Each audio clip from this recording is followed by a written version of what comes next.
A maior parte das pessoas que chega até o Vida Ágil, elas têm um problema em comum, que é o fato delas terem metas e não conseguirem atingir essas metas. Quando isso acontece com a gente, então quando a gente quer uma coisa e a gente não consegue chegar até lá, acontecem alguns fenômenos interessantes no nosso cérebro, né? O primeiro deles é que o nosso cérebro ele começa a justificar o motivo pelo qual a gente falhou. Então você começa a encontrar justificativas do tipo, eu não consegui chegar até aquela meta porque eu não tenho dinheiro, porque eu não tenho tempo, porque essa fase da minha vida tá desse jeito. Ou seja, você começa a encontrar motivos que tornem mais fácil de você digerir esse fracasso, entre aspas. Não quer dizer que não seja verdade, pode ser que você não tenha atingido essas metas por causa desses motivos. Só que aí acontece um segundo fenômeno que também é interessante, que a gente começa a se acostumar a se justificar. Então, toda vez que você tenta fazer uma coisa e você não consegue, você já tem uma justificativa pronta no bolso para tirar, para se autoconsolar. E isso vai virando um círculo vicioso e vai alimentando crenças limitantes na sua vida. Então, você tentou uma vez e você falhou. E aí você começa a se justificar, que é como se você dissesse, olha, veja bem, a culpa não é minha, tá? Eu tentei. O problema é que as circunstâncias não me ajudaram. E aí você começa a absorver uma crença limitante de que você não é capaz de fazer aquilo. E aí você tenta de novo e você falha de novo. E esse fracasso, ele vai falar, tá vendo? Eu te falei que você não era capaz disso. E você começa a alimentar isso com todos os seus fracassos. E isso é uma coisa que prejudica muito a gente, porque você pode achar que é papo de autoajuda, tal, mas quando a gente acredita que a gente é capaz de fazer uma coisa, a gente se torna mais propenso a atingir essa determinada coisa. Mas o fato é que, se você já percebeu que isso acontece na sua vida, você já tá um passo à frente, porque você já saiu do automático, daquela autodefesa, e você já percebeu que esse tipo de coisa acontece na sua vida e que não tá te levando muito a lugar nenhum. Então tem duas coisas que você pode fazer para tornar a sua meta mais fácil de ser atingida, com uma maior probabilidade de você de fato atingir ela. E a primeira coisa é ajustar a expectativa. Eu sempre falo aqui para vocês que é importante ser ambicioso, é importante querer coisas além do que a gente consegue ver na nossa vida, né? Mas ao mesmo tempo a gente tem que ter uma expectativa realista, né? Então essa meta que você deseja, ela é uma coisa que é possível de acontecer? Ela é provável de acontecer? Imagina, por exemplo, que eu tenho uma meta de ser CEO da empresa que eu trabalho. Essa é minha meta, eu quero ser CEO, eu me vejo lá, eu acho que eu sou capaz de ter aquele cargo. Só que eu sou estagiária nessa empresa. Então, assim, é possível que eu chegue até CEO? Pode ser, né? Não tem nada que me impeça de chegar. Mas, analisando a trajetória que eu vou ter que percorrer, eu entendo que existem passos que eu vou ter que dar na minha carreira para eu conseguir sair da posição que eu tô hoje de estagiário e chegar a ser CEO da empresa. Ou seja, eu posso muito querer ser CEO, mas eu posso querer demais, eu posso, fazer tudo o que precisa. Mas é provável que eu faça isso num curto prazo?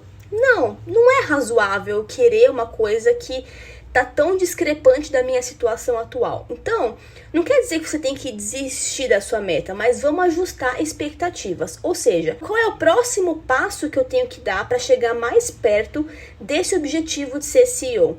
Então eu tenho que passar de estagiário para, analista. Beleza. Qual é o plano de ação que eu tenho que fazer para conseguir essa promoção? Então veja que, embora hoje o meu objetivo de ser CEO esteja muito longe da minha situação atual, eu criei um plano de ação em que eu entendi que existem etapas a serem percorridas e que existe um passo a passo que eu tenho que dar para ir em direção a esse objetivo. Esse plano de ação, ele inclusive vai me mostrar não só o caminho que eu tenho que percorrer, mas ele vai me mostrar se realmente a meta que eu acho que eu quero é uma meta que eu quero de verdade. Por que isso acontece? Porque imagina que, eu entendi que o primeiro passo que eu tenho que dar é sair de estagiário para ser analista. E aí vamos supor que para isso eu precise fazer um MBA, eu precise fazer uma faculdade nova, eu precise abrir mão da minha vida social e da minha família para conseguir trabalhar 16 horas por dia. Tô inventando aqui, tá? Mas vamos supor que esse plano de ação me mostrou que eu preciso fazer isso para dar o próximo passo. Pode ser que esse plano de ação mostre que eu não estou disposta a pagar esse preço que eu tenho que pagar para conseguir ir em direção a ser CEO. Ou seja, isso também vai ajustar a minha expectativa do tipo, será que é isso que eu quero? Estou disposta a abrir mão de outras coisas para focar nesse objetivo? Eu estou disposta a pagar o preço que eu preciso pagar para isso?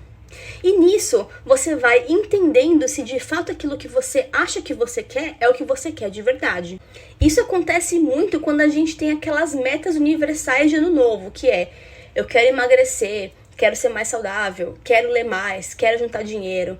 Porque a gente começa a entender que pra gente ter as coisas, a gente precisa abrir mão de algumas coisas que a gente já faz e já tem, em prol de conseguir coisas novas, né? Então, em janeiro você prometeu que você vai emagrecer esse ano, só que você entendeu que para você emagrecer, você vai ter que abrir mão de comer o que você gosta, de ir pro bar com seus amigos, de fazer várias coisas que você está acostumada a fazer. Você está disposta a pagar esse preço?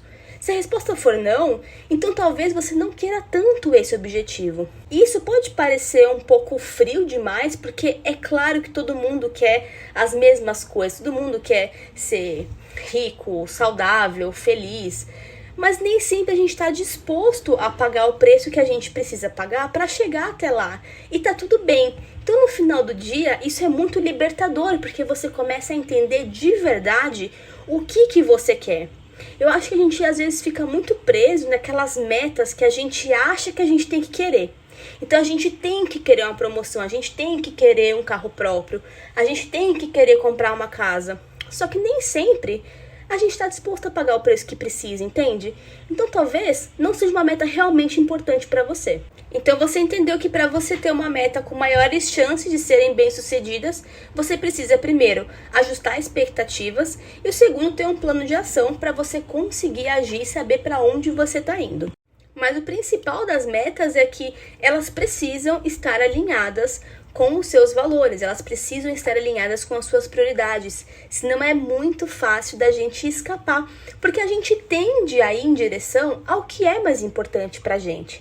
Então, quando você faz esses dois exercícios de alinhar expectativas e criar um plano de ação, você também consegue fazer uma baliza para entender se aquilo de fato está alinhado com o que você quer realmente para sua vida. Então, se você tem uma meta que você não está conseguindo atingir, analise esses dois pontos e depois me conta os seus resultados. Eu tenho certeza que ou a gente está com expectativas muito altas, ou a gente não tem claro o plano de ação que a gente tem que ter para atingir essas metas, ou essas metas estão completamente desalinhadas com o nosso contexto de vida e com as nossas prioridades e o que a gente quer de verdade.